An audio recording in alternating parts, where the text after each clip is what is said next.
ఈ పక్కన ఉన్నటువంటి బస్తీ వాసులు అంటే ఆ చెరువు పక్కన బస్తీ వాసులు ఎవరైతే ఉన్నారో వాళ్ళకి ఏది గతంలో పట్టాలు ఇచ్చి ఉండొచ్చు, లేకపోతే వాళ్ళు కట్టుకొని ఉండొచ్చు, వాళ్ళెవరికి కూడా ఇబ్బంది లేదు. వాళ్ళెవరు కూడా వాళ్ళ ఇల్లుల మీదకి హైడ్రా వచ్చి డిమాలిష్ చేస్తుంది అటువంటి ఏమన్నా దుష్ప్రచారం జరుగుతుంది అనే దాంతో వచ్చి వాళ్ళతో ఈ బస్తీ వాళ్ళతో ఈరోజు కూడా మాట్లాడటం జరిగింది. మాట్లాడి ఇల్లుల్ని ఎక్కడ కూడా హైడ్రా టచ్ చేయదు. అండ్ ఈ పక్కన ఉన్నటువంటి ఇల్లులు కానీ వాళ్ళ ఏవైతే కనుక వాళ్ళ నివాసాలు ఉన్నాయో దాన్ని ఎక్కడ కూడా టచ్ చేయకుండా ఖాళీగా ఉన్నటువంటి 5 ఎకరాల ప్రాంతాన్ని దాన్ని మొత్తం కూడా చెత్తతోటి మొత్తం డెబ్రీతోటి పూర్తిగా డంప్ చేసి ఉన్నటువంటి ఆ ప్రాంతాన్ని దాన్ని మొత్తం ఆ డెబ్రీని అంతా తీసి ఆ చెరువుని మళ్ళీ దానికి పూర్వవైభవం తీసుకురావడానికి హైడ్రా కృషి చేస్తుంది.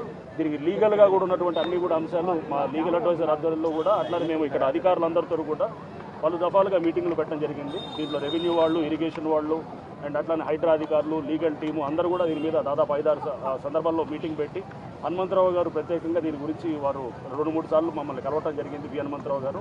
అండ్ అట్లానే రోహిన్ రెడ్డి గారు కూడా వారు కూడా దీని మీద వారు కూడా అడగటం జరిగింది. సో ఇదంతా కూడా ఇక్కడ సిపిఎం అన్ని పార్టీలు కూడా ఇక్కడ కాంగ్రెస్ ఇంకా ఇతర పార్టీలు కూడా అన్ని పార్టీలు కూడా ఇది ఎందుకంటే వ్యక్తులకి మనం కాకుండా ఇది రాజకీయాలకు అతీతంగా ఇది ఈ చెరువును మళ్ళీ పునరుద్ధరించడానికి హైడ్రా ఆధ్వర్యంలో ఈ చర్య మొదలవుతుంది. ఇప్పుడు క్లియర్ చేయడం మొదలెడతాం. ఈ భూషేశ్వరి త్వరలో ఇక్కడ చెరువు కూడా తయారై ఒక మంచి అంటే ఒక చిన్న గ్రీనరీ అంతా కూడా డెవలప్ చేసినటువంటి విధంగా కూడా మేము ప్లాన్ చేస్తాం.